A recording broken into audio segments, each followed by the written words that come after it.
Quando si parla di carriera, molti pensano che l'unico modo per farsi notare sia quello di rimanere in ufficio fino a tardi, accumulare ore su ore, quasi a dimostrare che la propria dedizione si misuri con il tempo passato davanti al computer. Bene, nel video di oggi ti spiegherò che non è proprio così che funziona e che esistono strategie molto più intelligenti e, se vogliamo, efficaci per emergere senza dover sacrificare le tue serate e la tua vita personale. Scoprirai quali sono le 3 tecniche che io stesso ho imparato nel tempo per distinguermi in azienda, tecniche che potrai applicare da subito, che ti permetteranno di essere in qualche modo notato non per le ore in più che passi in ufficio, ma per il valore che porti ogni giorno all'interno di esso. Ma prima di iniziare, permettimi di darti il mio benvenuto qui su Metasinergie. Io sono Silvio e questo è il canale in cui condivido esperienze, strategie e riflessioni per aiutarti a crescere personalmente e professionalmente, diventando più consapevole, più produttivo e soprattutto più libero. Si tratta di un percorso che ho scelto di costruire partendo dalle fondamenta, perché credo che solo lavorando prima sulla mentalità e poi sulle competenze sia possibile ottenere risultati concreti. Seguendo i video che pubblicherò su questo canale, potrai non solo migliorare la tua vita e la tua carriera, ma anche avvicinarti sempre più a quella stabilità economica e libertà finanziaria che ti permetteranno di vivere secondo le tue regole e non secondo quelle imposte dagli altri. Quindi, benvenuto su Metasinergie. Se non l'hai già fatto, ti invito a iscriverti al canale e attivare la campanella per non perdere i prossimi contenuti che ti guideranno in questo percorso. Bene, ma detto questo, ritorniamo all'argomento di oggi. Come aver capito dalle mie parole all'inizio del video, restare fino a tardi in azienda non è sinonimo di valore. Anzi, a lungo andare questo atteggiamento può trasformarsi in un boomerang. Invece di trasmettere affidabilità e dedizione, rischi in qualche modo di comunicare mancanza di organizzazione, scarsa capacità di pianificazione e incapacità di gestire le priorità in modo strategico.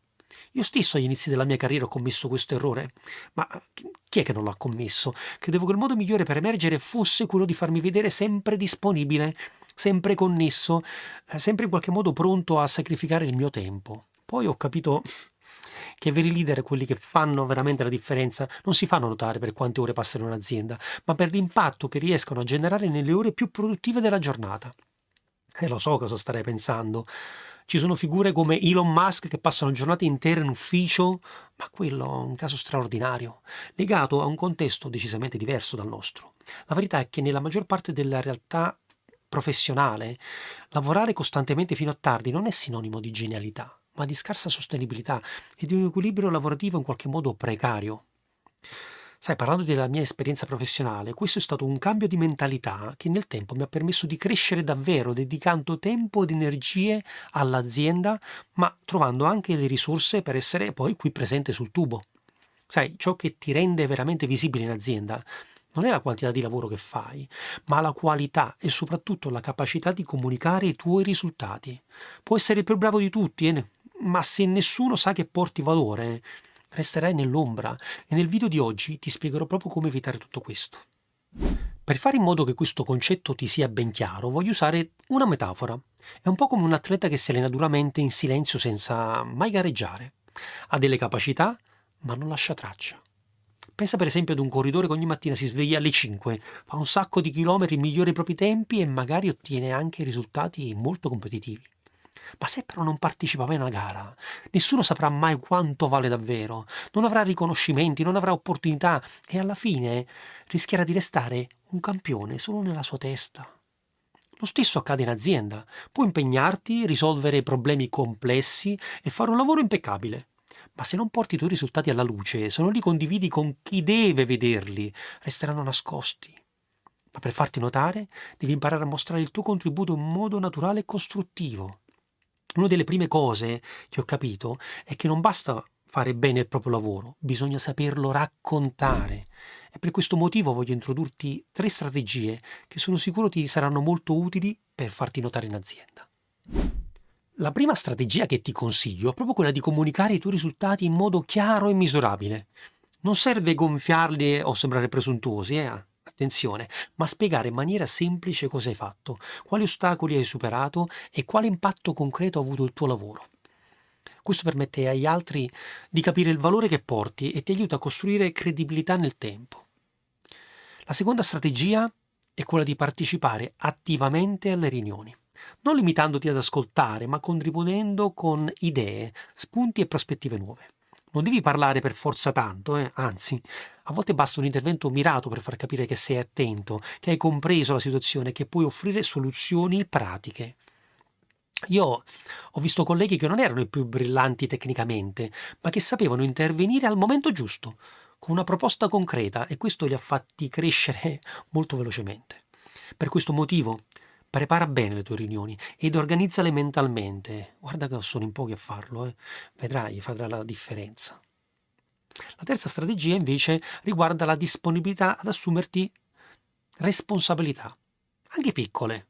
Quando ti offri, per esempio, volontario per gestire una parte di un progetto o per coordinare un'attività extra, dimostri che non ti limiti a eseguire, ma che sei disposto a metterti in gioco.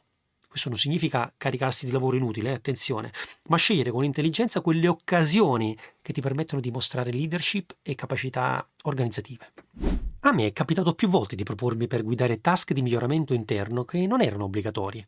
E proprio quelle iniziative hanno contribuito a farmi notare come una persona proattiva e capace di andare oltre le attività richieste. Per esempio, ho iniziato a condividere con i miei colleghi superiori i risultati ottenuti da un progetto, spiegando come avevo affrontato le difficoltà e quali soluzioni avevo trovato. Non in modo arrogante, questo mai, ma mettendo in evidenza come il mio lavoro avesse aiutato il team a portare valore in azienda. Questo ha fatto la differenza. Le persone hanno iniziato a vedermi non come uno che fa il suo dovere, ma come una risorsa affidabile, qualcuno su cui contare ed in grado di condividere i propri risultati e portare quindi il team ad un livello più alto. C'è poi un altro aspetto fondamentale che è bene sempre tenere a mente: la proattività. Non aspettare mai che ti vengano date tutte le istruzioni per fare un lavoro. Spesso chi è sopra di te non ha tempo per spiegare tutti i dettagli. Proprio per questo motivo osserva, anticipa i problemi e proponi sempre soluzioni. Quando in azienda inizi a essere percepito come una persona che trova soluzioni, allora sì che ti farai notare. Perché vedi, tutti sono bravi a sottolineare i problemi. Questo non funziona, qui c'è un errore, ma qui manca questo, qui manca quell'altro. È facile puntare il dito. Molto più difficile dire: ho individuato il problema e questa potrebbe essere una soluzione concreta per risolverlo. Chi riesce a fare questo automaticamente si distingue. Non serve essere il più esperto o avere anni di esperienza, basta avere la mentalità giusta. L'ho visto con i miei occhi, persone giovani, appena entrate in azienda, che grazie a un approccio propositivo sono diventate punti di riferimento. È come se intorno a loro si accendessero delle luci. I colleghi iniziano a cercarli, i responsabili iniziano a considerarli e pian piano diventano indispensabili. E qui sta il vero salto, quando non sei più visto come uno che segue i compiti, ma come qualcuno che porta valore aggiunto. A quel punto le opportunità arrivano da sole. Infine, non sottovalutare il potere delle relazioni. Sono importantissime, io stesso sono ancora che devo imparare molto da questo punto di vista, ma non parlo di fare politica aziendale nel senso negativo del termine, anzi, ma di costruire rapporti autentici basati sul rispetto e sulla fiducia reciproca. A tal proposito, ho visto persone con competenze medie crescere molto più velocemente di altre estremamente preparate, solo perché avevano saputo comunicare meglio con i propri responsabili e creare legami solidi con il team a cui facevano parte. Ed è qui che entra in gioco un punto cruciale.